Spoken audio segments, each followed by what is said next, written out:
Hello, Abortion Academy um, students, pupils, attendees, teachers, learners, friends. Welcome. We're happy to see you. We're chatting with a real star today, Beezus B. Murphy, and I'm just getting my documents pulled up here, and then we'll get started.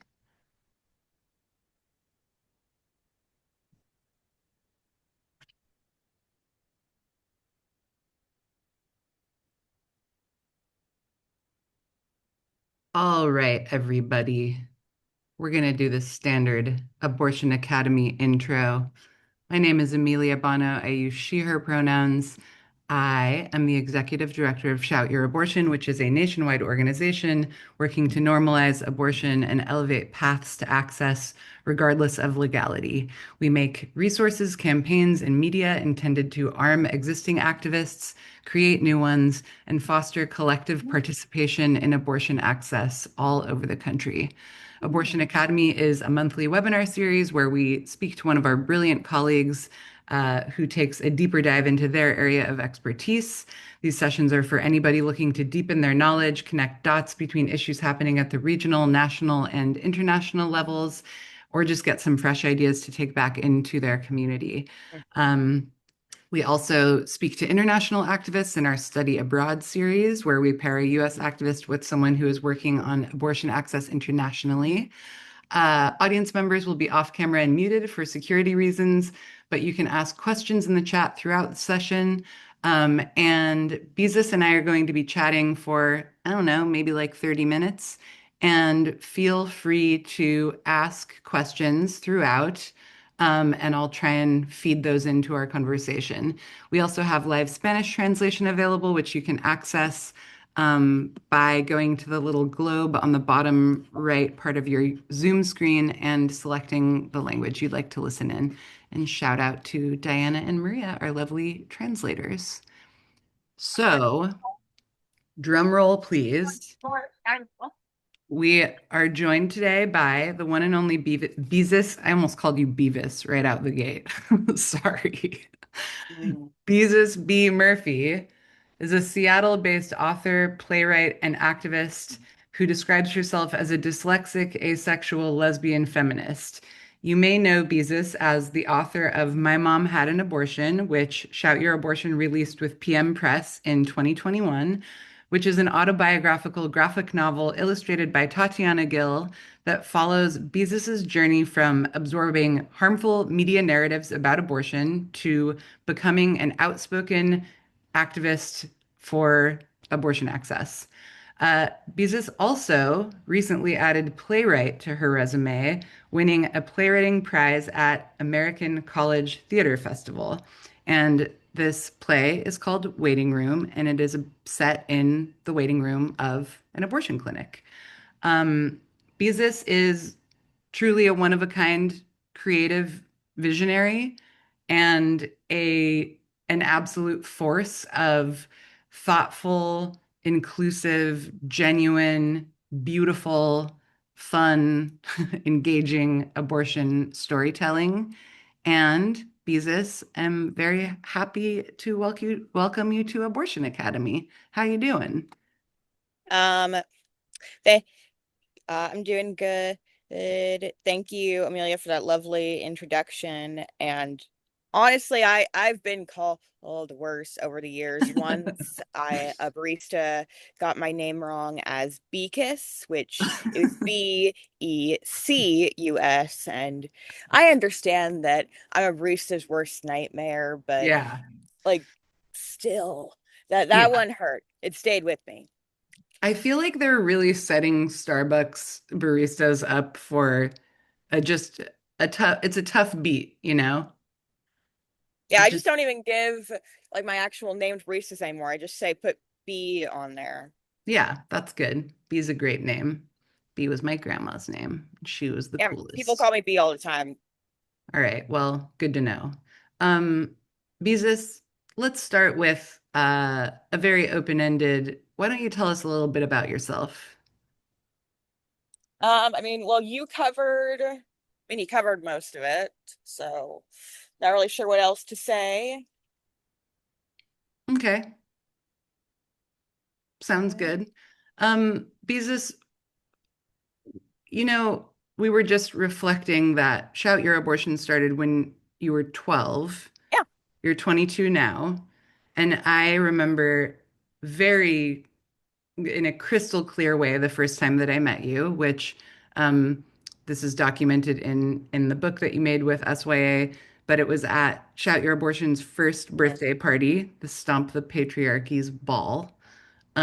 Mhm. And you and your family were incredibly cool. Like, you guys all have really cool style, and you guys were all just kind of like doing your thing in a way that was very exciting and fun to me. And also, you and your younger sibling were kids at the time. You were 12, and I forget how old that would make Minnow, but Oh, Minna would have been 6 at the time.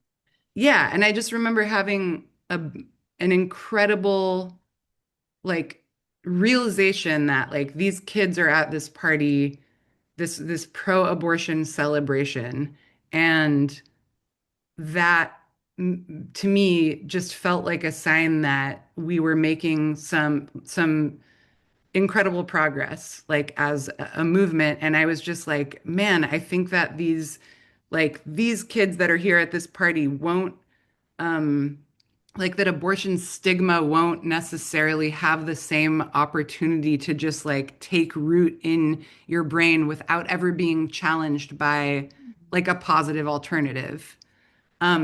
So I guess my first question for you is what does abortion mean to you, and why is this something that you care about? Mm. Well, I mean, like as the book talked about, like what that you were saying, like those like negative ideas, uh, like were like starting to take root in me because like I was just a little sponge, kind of absorbing like what the outside world told told me. But thankfully, my mom came in and she shut that down pretty quickly, and and like he um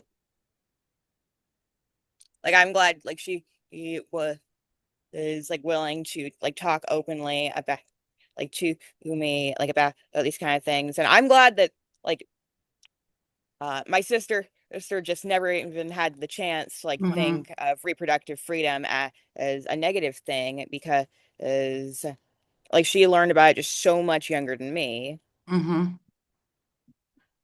and and hmm. Yeah, totally. But oh man, there's also this one story in the book that is just embarrassing. Like looking back on it now, even after my mom told me, I still thought it was like some kind of shameful family secret that I shouldn't tell anyone. And oh man, I randomly told one of my teachers, and then for months I was terrified my mom would find out and like stop loving me, which oh man, it's like funny to think about something that caused me like so much stress when I Hmm. was 12, but now looking back, I was being completely ridiculous. I mean, I think that that's an extremely, like, that's like a universal experience of essentially shame, which is like Yeah. being like, oh no, Yeah. if someone finds out this thing, they're not going to love me anymore. And I think that And one of the really cool things about just confronting it is that most of the time they do still love you, mhm. actually. And that is just like a thing in your head. Yeah, well, like on that subject, I'm really looking forward to the day, several years from now when I'll look back on all the stupid shit that I'm like stressed about, like right Yeah, now, and be like, wow, I was really overreacting, that's a because that great yeah, it's a nice future feeling. vision. Totally. Yeah. Um, so like I guess of all the issues, I mean, because you talk about all sorts of stuff that's happening in the world that, you know, is unjust. And I guess I just am wondering if you can just say something about like what does abortion Mm. mean to you? Well, Uh, uh, the thing that like really got me started in abortion activism was, well, my mom getting into it and telling me about like her experience, like having an abortion, which it enabled her to like have me and like build the family and life that she wanted. So I do feel like it's a deeply personal issue to me. And oh man, last year there were some like anti-abortion like protesters at my college, and I actually went up to one of them, told them my mom's story, and like said point blank to them, "Are you going to tell me straight up to my face that my mom shouldn't have gotten the abortion and that I should not exist?" Mm-hmm. And they just danced around the question. And they were like, "Oh, well, she should have had both pregnancies." And I was like, "No, that's not how math works. Yeah. Like if you're gonna be anti-abortion, like at least know how pregnancy works. Like know Right. the thing that you're know about the thing you're protesting about." And I mean, I well, honestly, if you're in like my stance is if you're anti-abortion, just don't get one. Yeah. Simple as that. Yeah. That pretty much covers it. And that's an extremely common thing that people say who are parents is like, I would not have the kid or kids that I have if I had not had my abortion. It's definitely not the kind of thing where parenthood and abortion are like two ends or two separate choices that you do one or the other. Very, very often, most of the time, actually, people do both. Most people that have had abortions are parents. Okay, Beezus, let's talk about your play, Mm-hmm. which is called Waiting Room.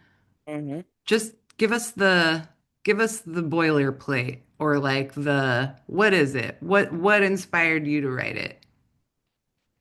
Well, um, I was in high school and I was taking this like after school drama class, and one day our like warm up assignment was to like think of a think about think of a setting for a play, and I was trying to be as shocking as possible, like when and I chose like the waiting room of an abortion clinic, but then like after I came up with that, I was like, wait, I should write that down because that's actually a really good idea. And I had never like written a play before. It wasn't something I even consider it or doing, even though I'm a huge theater kid. Uh, but What was it about the setting? Like once you got past just wanting to be an edgelord and you were like, no, this is actually a really good idea. What was it mhm. about an abortion clinic waiting room that felt like fertile Well, ground, if you don't mind my pun, for a play to take a place? well, um, the premise it kind of came to life like at the same time as the setting. I mean, Hmm. because well, the entire premise is like we get to know like every character who is in the titular waiting room. We find out their story, like why they're here, and uh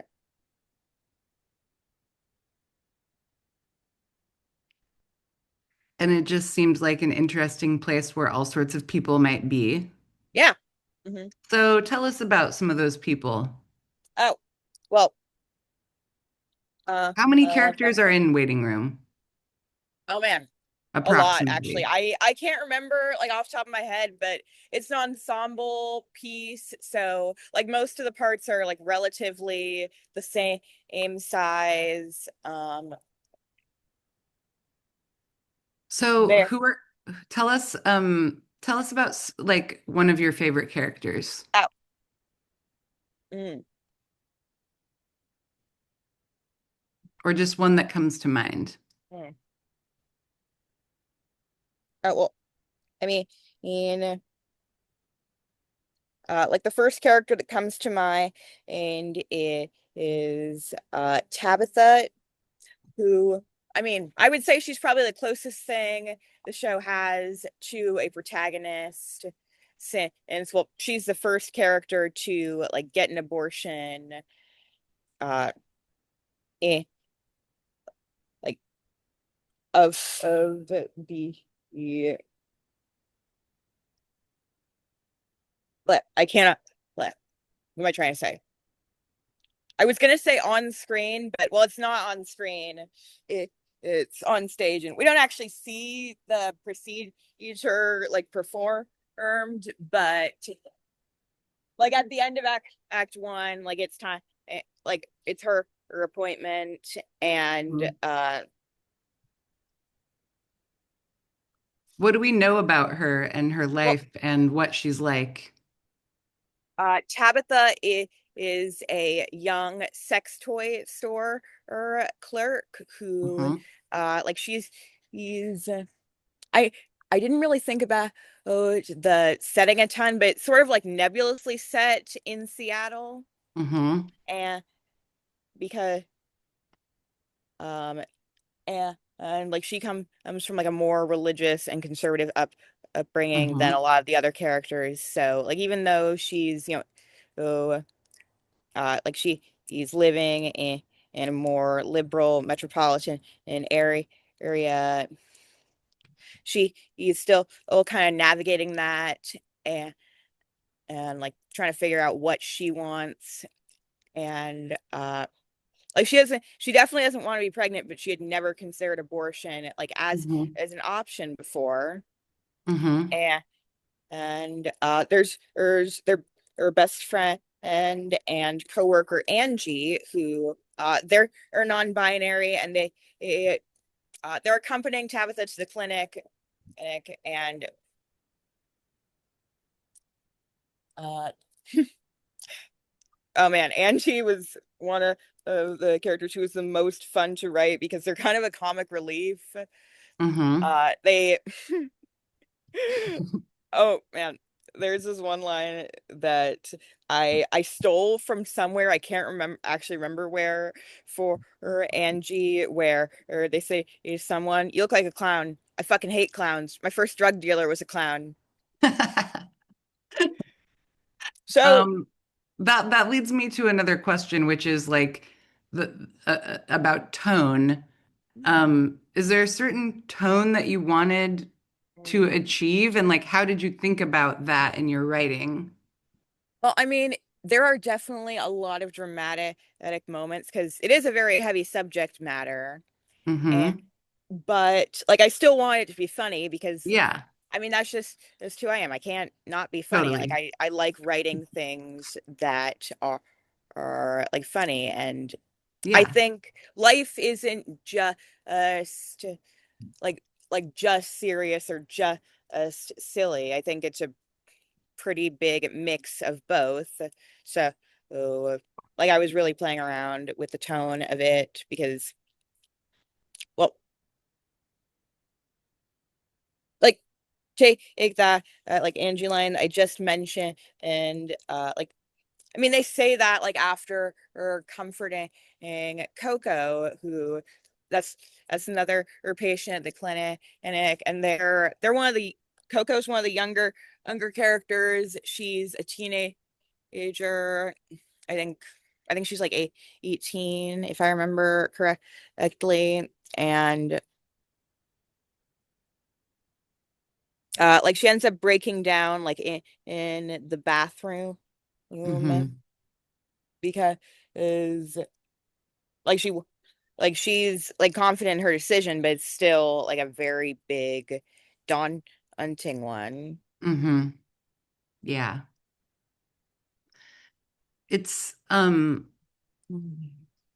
I think that, like you were just saying, like abortion is everything. I think it is whatever it is to you. And I think that there are infinite experiences and layers and layers and layers of emotions that go along with it. And I think that a waiting room is like a great way to just explore a very wide range of like vibes and circumstances and experiences and kinds of people and backstories and all of that. I've always thought that it would be like it's that there should be an abortion um, clinic TV show, whether it was Mm. like, it could be like The Office, or it could be Oh like, yeah, I'd watch that. yeah, I would watch the hell out of that. You should write that, actually. You Mm, should be the showrunner of that. mm. Um, so have Oh, there I mean, been, maybe this play will end up doing well, and yeah, like I'll get to like make like a, and I'll get to like turn it into I don't know, like a limited series on, I uh-huh. don't know. I'm just picking a random one. Hulu. Yeah, Wait, who sure. owns Hulu? I think You know, it all the does bad, I doesn't think the bad people doesn't own matter. all of them I now. think pretty much every streaming company is owned by someone Yeah. bad. But oh man, now that you mention that, like I'm kind of thinking about oh, oh man, my It would be, eh, it would now be a like great now I'm show. thinking about like this being a show, and like every episode could be like about a character there and Yeah. their story. Yeah. Mm, I think it, yeah.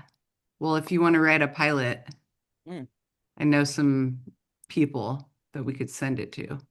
mm, Um, okay, so tell us about the playwriting contest. mm.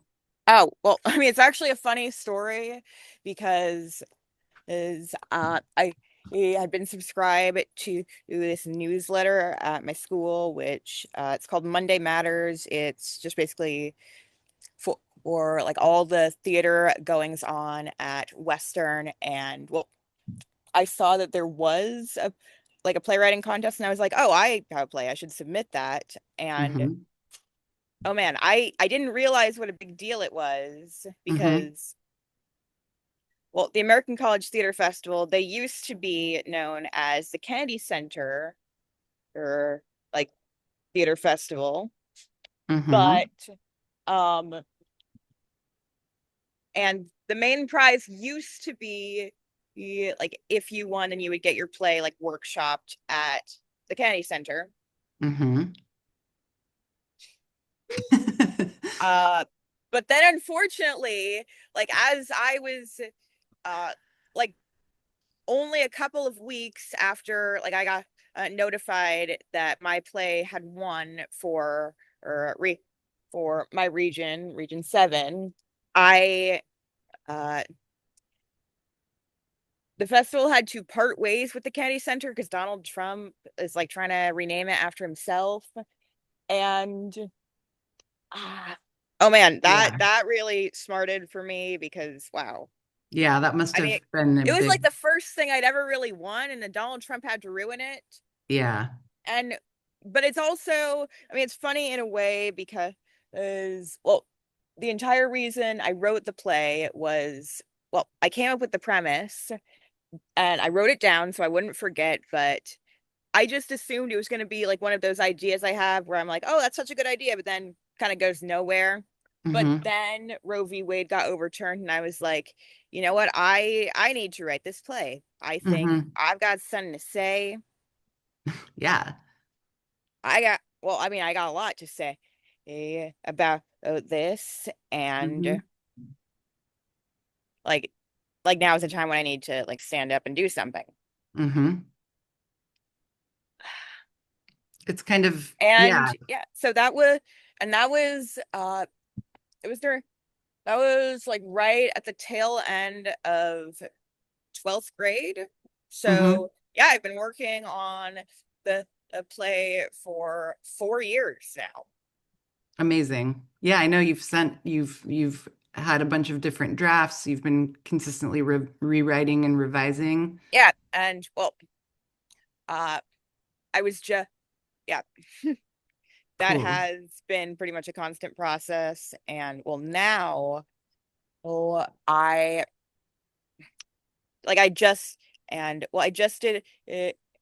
Well, I did a like new draft for or the contest because well, after our play had been selected, we had like a month before the workshopping event and during phase 2 of the competition to like just edit the play and like iron out any kinks in Hmm. the story that were left. So did a new draft for that, and then I right now I'm on a completely new draft after like receiving feedback from workshopping it and Man, you have so much, You have like so many rounds in the chamber. It's like just makes me feel like you need to write a TV show where you get to Mm, just deploy this in an mm, episodic manner again. mhm. So what's the status then with the contests? Oh, well,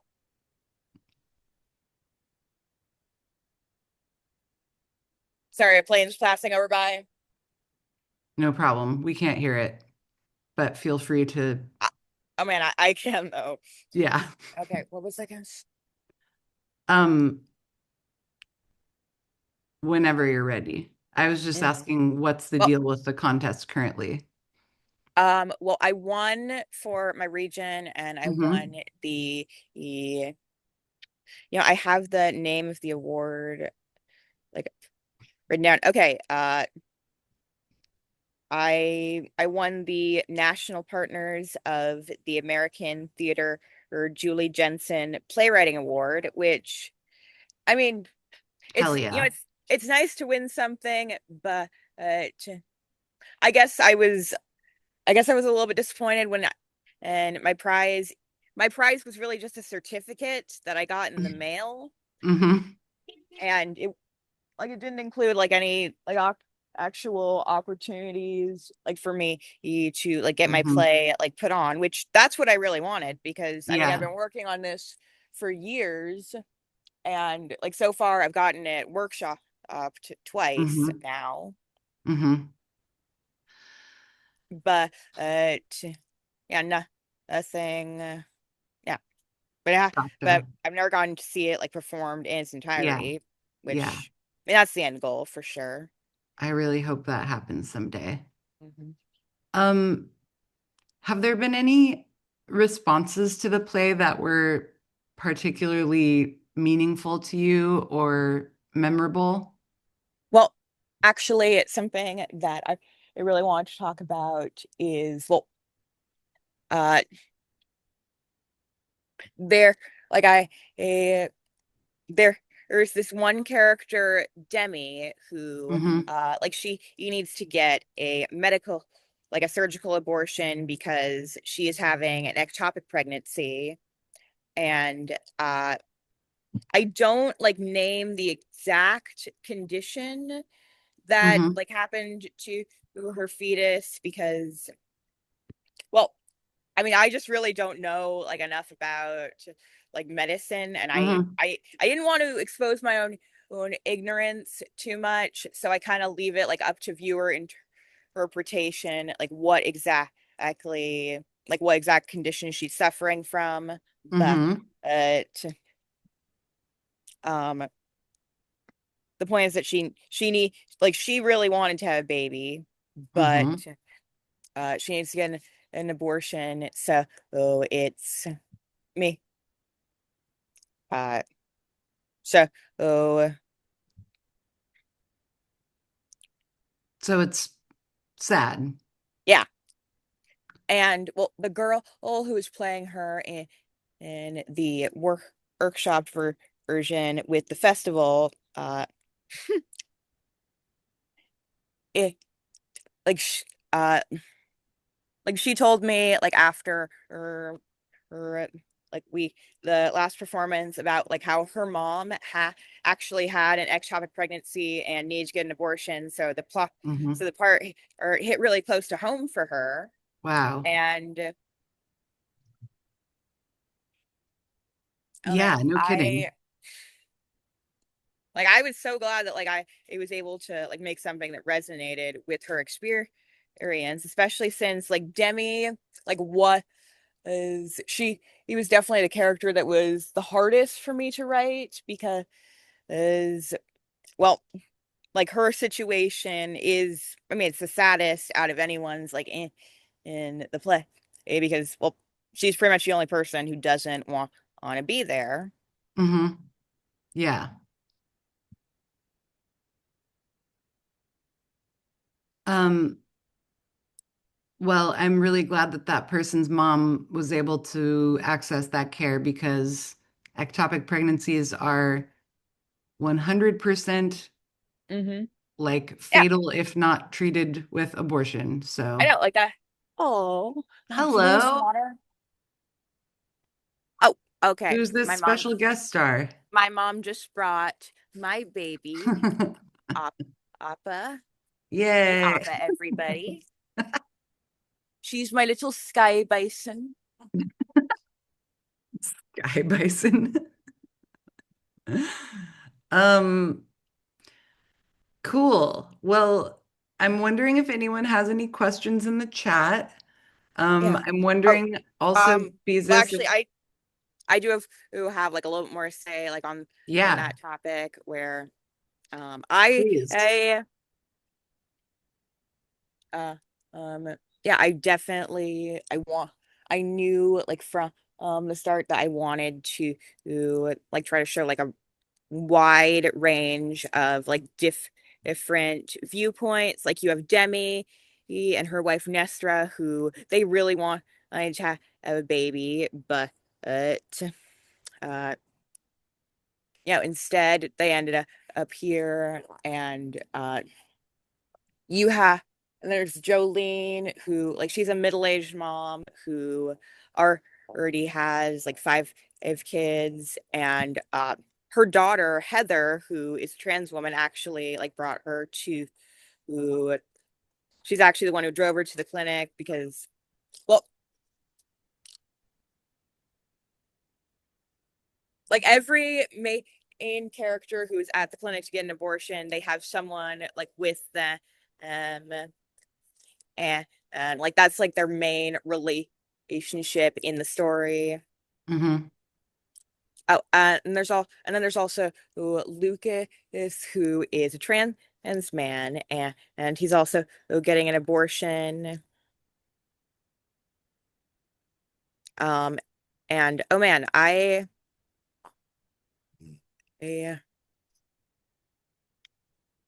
going back to Angie was the conception of their character was they were actually originally two separate characters. One was Tabitha's best friend who was bringing them to the clinic and like had prior experience with abortion.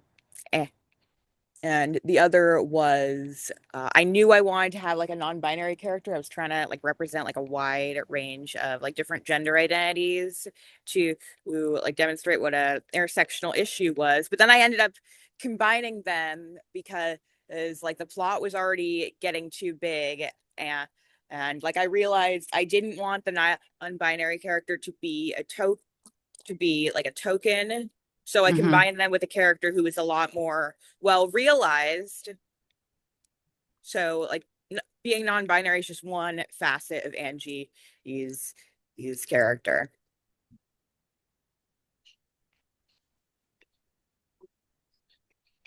Cool. Happy Pride Month, by the way. Mhm. Do you like Pride? Um, yeah, I mean, it really snuck up on me this year. Yeah. When is the parade? Do you know? Oh, it's this weekend. Is it? Yeah. Wild. Snuck up on me too. Mm. Are you gonna do anything? Yeah, but I didn't like plan anything big because I've had a super busy June in Hmm. general. And oh Yeah. man, another oh man, one of the latest additions like to the story is this one character, Elodie, who well she is actually a teen mom, and Hmm. this is her like second unplanned and pregnancy.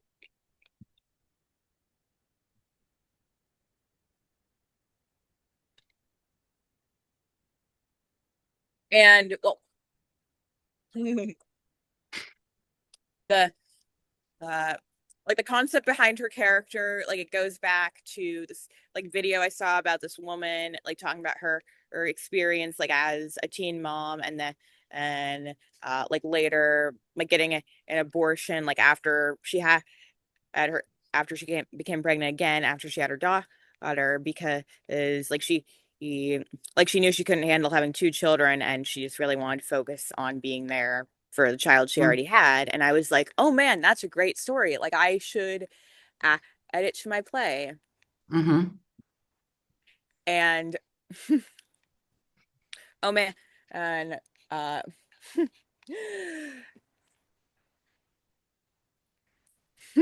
be uh, there's this very funny joke with Elodie's character because her daughter goes by her middle name Katara because uh since like he was like 17 when she had her or she like she he ended up choosing a name that kind of aged badly. And originally, Katara's first name was going to be Hermione, Mm-hmm. but then I decided to just like change it, so I'm not even referencing J.K. Rowling like at all. And Katara's first name became Khaleesi, like as a reference to all of you who like name their babies Khaleesi. A reference to what? Oh, Game of Thrones. Oh, yeah. Because that was Daenerys' title as Queen of the Dothraki, because the Dothraki called their king Khal, and their queen Khaleesi. Mm-hmm. Yeah, and there was a whole thing where like a lot of people were naming their babies Khaleesi after her, but then and like in the finale, Ellie, well, Daenerys' character got horribly derailed, and she ended up burning down King's Landing. I don't know this show. It seemed too violent and potentially in a sexual violence way for me to Oh yeah, it find it was. appealing. Yeah. But I know that there are fans, and now I know that you are one of them. Not anymore. Yeah. Not after the finale. Oh, And to yeah. be honest, I was way too Polarizing. young. I was way too young when I watched it. Like my parents should not have let me watch it. Beezus, what else are you up to this summer? And how can people, is there a way for people to support your work or you as a person?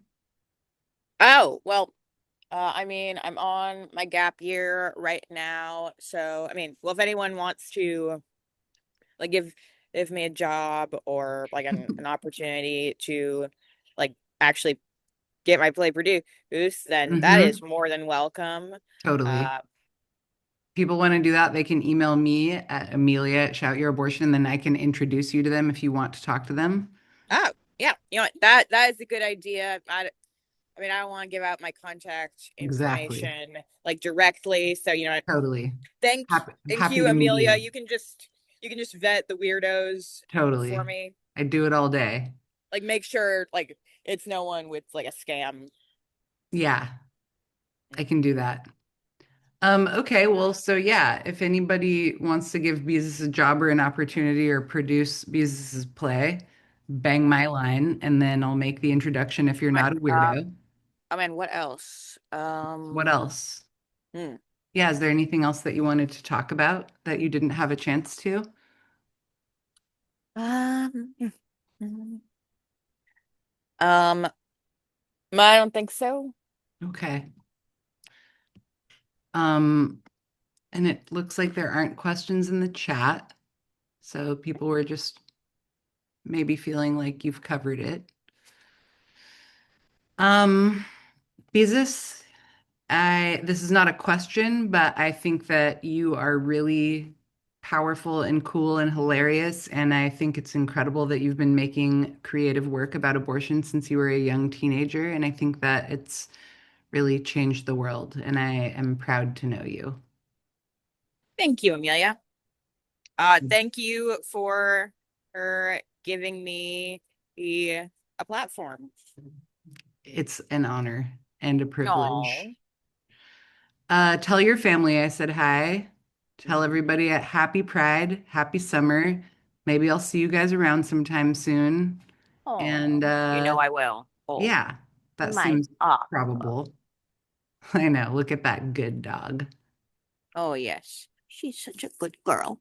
Yeah. Mwah. All right. Have a great rest of your day and Oh, thank you she for loves the joining camera, us.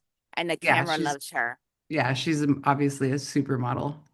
Yes. Thanks for joining us here at Abortion Academy, Beezus. We stand Well, you hard and thank you for forever. having me. Everybody have a great rest of your day. Thanks for coming. Hang in there and take care of yourselves if possible. Love you. Bye.